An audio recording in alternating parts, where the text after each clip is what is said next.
فاسألوا أهل الذكر إن كنتم لا تعلمون نحمده ونصلي على رسوله الكريم اما بعد معزز ناظرین و سامعین السلام علیکم ورحمۃ اللہ وبرکاتہ۔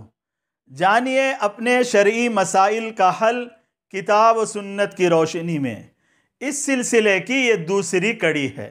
پہلا سوال ہے، شفیق احمد صاحب پرتاب گڑھ یوپی سے پوچھتے ہیں، کٹیا لگا کر بجلی وبھاگ سے چھپا کر بجلی لینا یعنی چوری سے بجلی لینا کیسا ہے؟ اور اس چوری کی بجلی سے بنائے گئے کھانے کا حکم اور اس سے گرم کیے گئے پانی سے وضو اور غسل کا کیا حکم ہے؟ چوری کسی شخص کے مال کی ہو یا کسی ادارے یا سرکار کی املاک کی ہو، ناجائز اور حرام ہے، جس سے بچنا ضروری ہے۔ لہٰذا چوری کی بجلی سے کھانا تیار کرنا اور اسی طرح وضو اور غسل کے لیے ہو یا کسی اور مقصد کے لیے ہو پانی گرم کرنا یا اور کوئی کام چوری کی بجلی سے کرنا ناجائز اور حرام ہے۔ اور جو کھانا چوری کی بجلی سے تیار کیا گیا ہے وہ اگرچہ حرام نہیں ہے لیکن مکروہ ضرور ہے۔ اور اسی طرح چوری کی بجلی سے گرم کیے گئے پانی سے وضو اور غسل کر کے جو نمازیں ادا کی گئی ہیں ان کو لوٹانے کی ضرورت نہیں ہے، تاہم آئندہ ایسا نہ کیا جائے۔ یہ مسئلہ بھی جان لیں، جتنی چوری بجلی کی گئی ہے اس کا بل کتنا ہوتا ہے، جان کر یہ بات معلوم کر کے اتنی رقم ادا کر دی جائے۔ اگر یہ معلوم نہ ہو کہ اس چوری کی بجلی کی کتنی رقم ہے تو اندازہ لگائیں اور اندازے سے کچھ زائد رقم ادا کر دی جائے۔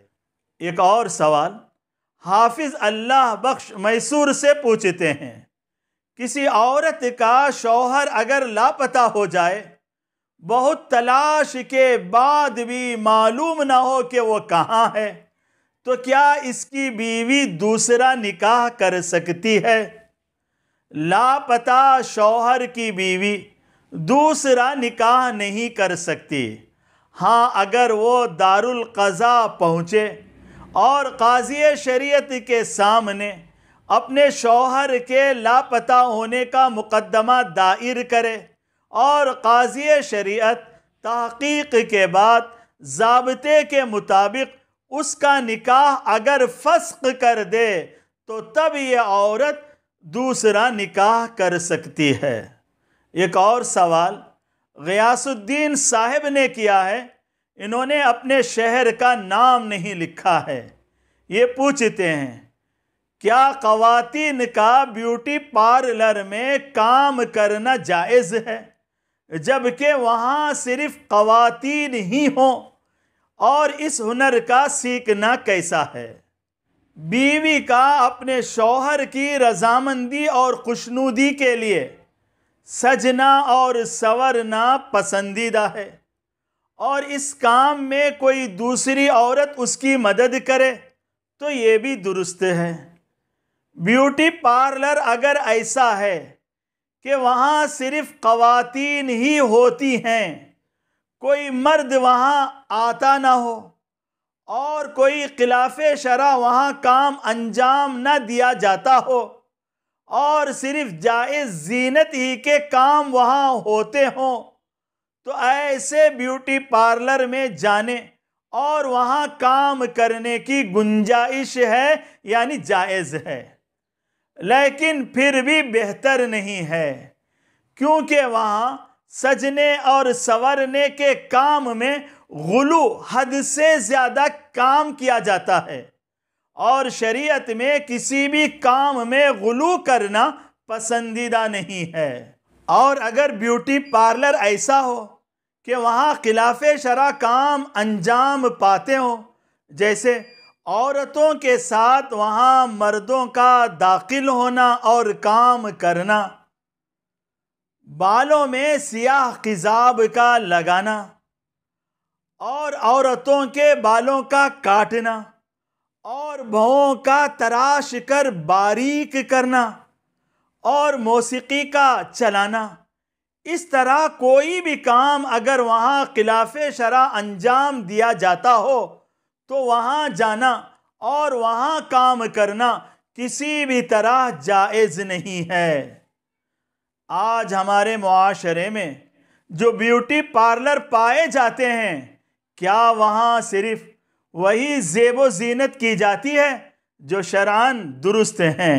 ایسا ہوگا کہیں بیوٹی پارلر، لیکن عام طور پہ بیوٹی پارلر میں خلاف شرع کام انجام دیے جاتے ہیں، لہٰذا اس سے بچا جائے۔ اور میسور سے ام سعادت صاحبہ کا یہ سوال ہے کہ کیا رات کے وقت درخت سے پتوں کا توڑنا اور اسی طرح درخت سے کسی پھل کا توڑنا درست ہے؟ عوام میں یہ بات مشہور ہے کہ رات میں درخت کے پتے اور پھل سو جاتے ہیں، اور بعض یہ سمجھتے ہیں کہ ان پتوں پر جنات سو جاتے ہیں۔ کیا درخت سے رات کے وقت پتوں کا اور پھل کا توڑنا درست ہے؟ یہ بات بے بنیاد ہے، اس کی کوئی اصل نہیں ہے۔ دن ہو یا رات، جب ضرورت ہو پتوں کا اور درخت سے پھل کا توڑنا درست ہے۔ ایک اور سوال ہے محمد بلال صاحب کا ابو دھابی سے۔ وہ پوچھتے ہیں، میں وہاں جاب کرتا ہوں اور مجھے جو سیلری آتی ہے آپ بتائیں کہ میں اس کو کیسے خرچ کروں کہ اس میں برکت آ جائے۔ بڑا اچھا سوال ہے۔ آمدنی میں برکت کے لیے پہلی چیز یہ ضروری ہے کہ ذرائع آمدنی حلال اور درست ہوں۔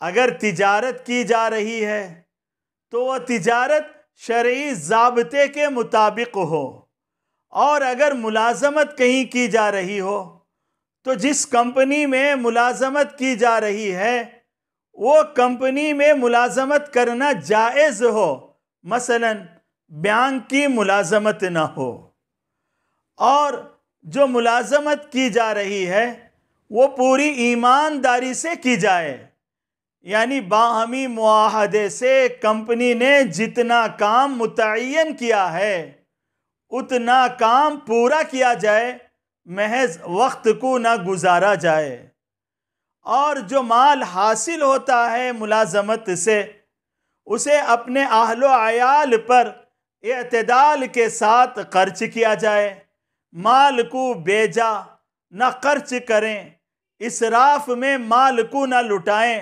اور حرام چیزوں میں مال کو خرچ کرنے سے مکمل اجتناب کیا جائے، اور وہ مال اگر نصاب زکوٰۃ کو پہنچتا ہے تو اس کی مکمل ہر سال زکوٰۃ ادا کی جائے، اور بہتر یہ ہے کہ حسب گنجائش مال کا ایک حصہ اللہ کے راستے میں، مساجد کے لیے، مدارس کے لیے، یتیموں، غریبوں، مسکینوں اور محتاجوں پر خرچ کیا جائے، اور سب سے اہم بات یہ ہے تقوی والی دیندارانہ زندگی گزاری جائے۔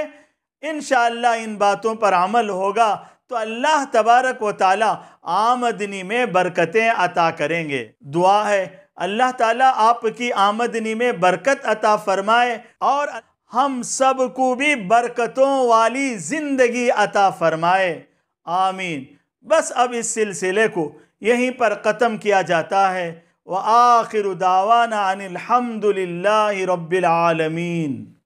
فاسألوا أهل الذكر إن كنتم لا تعلمون۔